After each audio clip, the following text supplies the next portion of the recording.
దయచేసి కమెంట్ చేసే ముందు ఒక్క నిమిషం ఆలోచించండి. ఏమంటే మన ఇంట్లో కూడా ఉన్నారు కదా ఆడవాళ్ళు, అదొకటి ఆలోచించుకోండి please.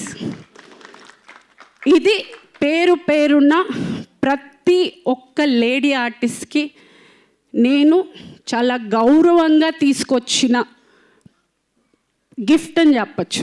For all the lady actors, I'm representing the women of cinema, I'm celebrating women of cinema and I'm proud of it. I'm proud to be a part of cinema. With all the women, I'm proud of each and every woman of cinema.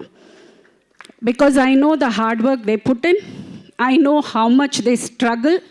ఆ place నిలదొక్కుకోవడానికి వాళ్ళు ఎంత కష్టపడతారు, వాళ్ళు ఎంత త్యాగం చేస్తారు, అదంతా నాకు తెలుసు. కాబట్టి I respect each and every women. And అందరినీ కోరుకునేది ఒకటే, ఏది ఇవ్వకపోయినా కొంచెం మర్యాద ఇవ్వండి please. We deserve respect. Please respect us also.